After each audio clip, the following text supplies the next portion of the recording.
Hey guys, welcome to Appalachia's Homestead. Welcome back to the channel. Listen, okay, first things first, hear me out. Chocolate cake video is coming up. You need an entire jar of your cherry pie filling, okay? That's coming up. Mama hen down here right below this setup is on day 19, hunkered down, about to get busy hatching babies. That's coming up too.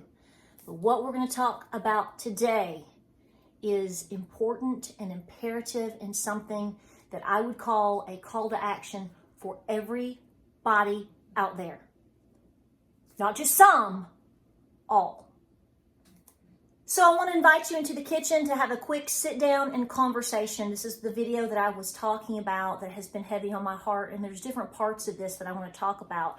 But I really wanted to pull it back and to zone it in on something that everybody can do. Doesn't matter if you live in the city, doesn't matter if you live in the suburbs, doesn't matter if you live out in the country and you're milking cows and raising chickens and babies like me, okay? I understand. This is something everybody can do. I want to set a goal for you because I find that it is easier to do things, especially when we find them stressful. When we say, I'm going to just make this a simple goal. I don't want to say make it a game because this is not a game, but make it something that, remember how you used to go to school? Did you do this? And if you did so much, you would get a gold star at the end of the week. My mother did that, the little chart system, even at home with me as a kid. And oh my gosh, if I got a gold star, you're going for the gold, baby. And not just the gold star. You're going for the golden corn. You're going for Shalu here, guys. That's in Cherokee. But listen, here's what I'm going to tell you. You already know the jam in terms of all the problems economically in our country and in the world, politically, socially, our health, and so many problems that we're seeing. Some of you may or may not be aware of how that is affecting the food supply from a farmer's perspective and end. Fertilizer, do you know what's going on with that? What's going to happen with corn? Folks, you see inflation happening. You see certain shortages here and there happening, but I don't think it's enough to put you in the zone of I need to be very proactive in making sure that I'm staying alive. Now, if you've been prepping and homesteading and being in this, living this lifestyle for the last 20 or 30 years, good on you, okay? I mean, we could talk it up.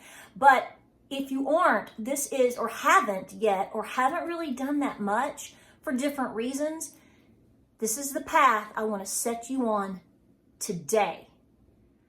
I realize that everybody is busy. I realize that people are trying so hard to get back to some form of normal. And when we do that, we tend to deny that there's problems. Sometimes people push off doing things because they come up with excuses. Now listen, I always get pushback when I talk about this right here. I don't know why, because I find that really, really dumb. And it's not a whole lot of people because most of y'all out there are pretty smart. You understand how bad starvation would feel. And that's not funny. That's not a laughing matter. But my point is you come from folks, or you come from a background, you come from generations of people that would never turn down food. They never wasted food. They don't scoff at the idea of having food, because when SHTF, when the poop hits the fan, as we always say, it's not actually what we say, but you know what I'm doing. We realize at the end of the day, eating is eating. We have to get through tough times. So here's what I'm telling you to do. Whatever you are already doing, make sure this is the minimum of what you can add. If you haven't done anything, this is where you need to start, okay? And you do it wherever and however you need, but this is your new goal. Starting today, starting this weekend, you're going to finish up this week. This is week 1 for you right now. We're on a Friday. We're still going to count this as week 1. You're going to go somewhere, I don't care where, and get whatever you feel is best to start with, and get 5 cans of canned food. It can be from Walmart, it can be from Aldi, it can be from Save-A-Lot, I don't care. I am not talking about stuff that you yourself have grown, harvested, bought, and are putting into your freeze dryer or into that you've canned from last summer. I'm saying do all of that. Great. Maybe you already have some of this too. Fantastic. Beef it up, baby. Time to beef up the pinto beans. If you have dried goods, if you have stored goods, that's great. I'm really pushing you on this, and here is why I am saying to do it. If there's one thing that we all have learned or should have learned from the past 2 years, is that we cannot predict the future. All we can do is hope for the best, do our best, and prepare for the best. And being prepared at home, regardless of who you are or where you live, will pull you out of the stickiest situations there are, okay? Whether you are sick, whether it's job loss, whether there's a catastrophe. Whatever that situation will be. A lot of these items, particularly, I'm gonna make a meal with Spam. Y'all gonna see it. I eat Spam, okay? Not every day. This is one of my Nana's favorite things ever, you know? I mean, there's a whole video on this. Folks, I'm gonna tell you right now, this is good for another 3 years. Salmon right here, it's good for another 4 years. Now, a lot of you out there are kind of spooked by expiration dates. That's the only reason that I mention that, but a lot of you are smarter than that too, and you go, I'm going to eat it anyway. I'm with you. My point is we can't predict the future, but we can be prepared for anything. And so therefore, I am trying to find a way to think about and motivate people to make sure that you have food on the shelf, no matter what you're doing, no matter what is coming. You may have the best of intentions right now to go out here in the next month and start planting all of those potatoes and Swiss chard and all of these things. What if you get in a car wreck in May? What if you cannot farm at all? Just get by with feeding your animals for the next 6 months. You have just possibly missed an entire season of harvest. What if you can't get the amendments that you need to help grow food? There's a lot of what if scenarios that are very scary, that are very realistic, that happen to people every day, and it stops them dead in their tracks. So while you are able, and while this is still relatively affordable for most people, I know inflation has hit, it's going to continue to hit, it's going to continue to get worse probably, we're all mad about it. Come on, man. But what I'm saying is I can go buy a can of mixed vegetables at my local Aldi for 49 cents still. Actually, I lied to you. This is 61 cents. Like the corn and potatoes are still 49 cents. So some of them have gone up. Some of them are kind of dancing around the same price. But still, you can go for 50 cents, 75 cents, and you can get these items. Get 5 a week. Whatever you think you need to get. We can talk about diversity in pantry. We can talk about diversity as far as different things to get. Maybe one week you get 5 cans of potatoes. The next week, get 5 mixed vegetables. The next week, get some mixed greens like kale, or actually your spinach, things that you can get that are canned, that are the greens. You want to go for that. The following week, get your yams, or as a lot of us would generically would say, your sweet taters. Whatever. That way you start naturally getting a canned variety of items for different nutrients and vitamins and minerals in your pantry. Don't skip the salmon. Don't skip the canned, tuna or chicken breast, whatever. $2, okay? That's what I'm saying. So depending upon what you get and how you get it and where you get it, you're going to get, some diversity in a pantry. Not only that, guaranteed food in your pantry. Not only that, you're going to be able to mix up how much you want to spend this week. Is it $2, $3, or is it going to be $5 or $6? That is up to you. But if you look at the fact that if you say, I'm just going to go for 5 minimum, if you can only do 3, get 3, okay? If you can get 10, get 10. But the goal here is 5. Listen, if you spend on average, a couple of bucks a week, you're probably in the long game not going to feel that over time.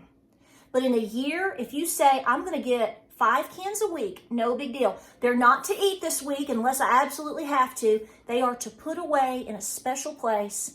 I'm going to mark and date them, and that's going to be my place. And you are going to automatically start watching that build. Do you know how many cans that's going to be like in a year? What is that, 240 or something like that? If I did my math right? That's a lot of food. It's like this. It is guaranteed backup for backup.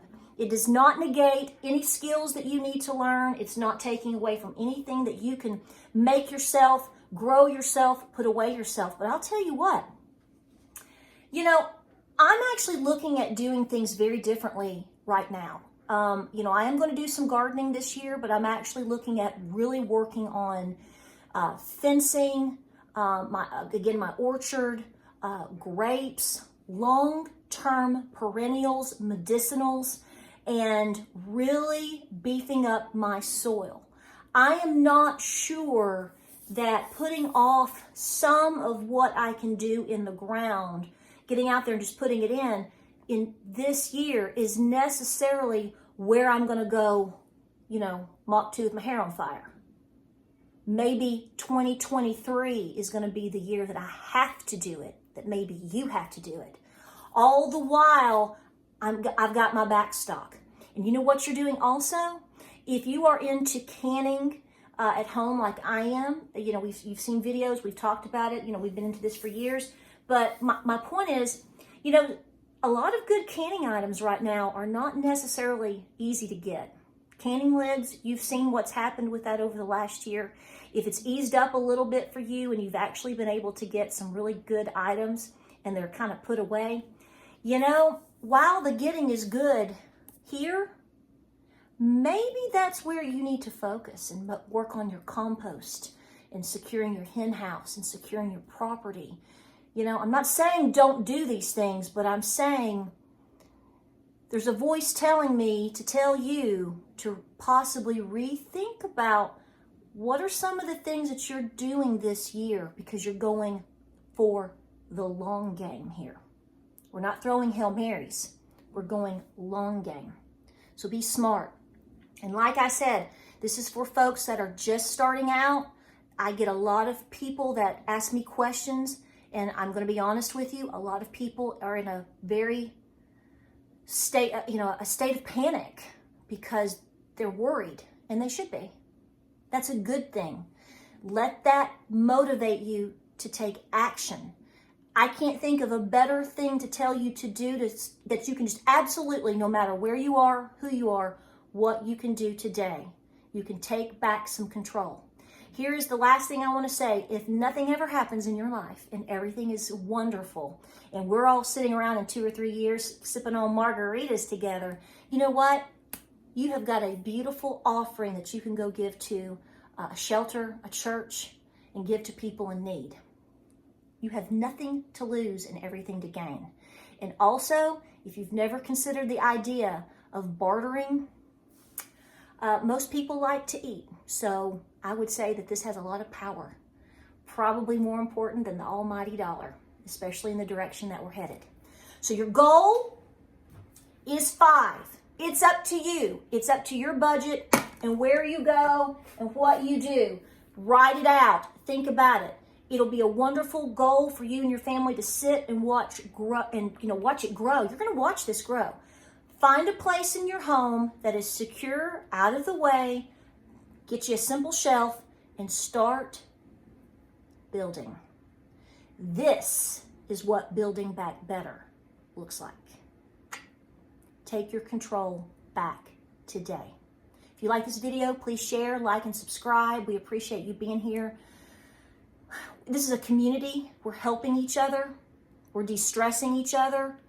We're motivating each other. This is what it's going to take. So come on, baby. Let's do it. 5 is the goal, the minimum goal per week. And don't stop. Don't stop. We'll see you on the next video.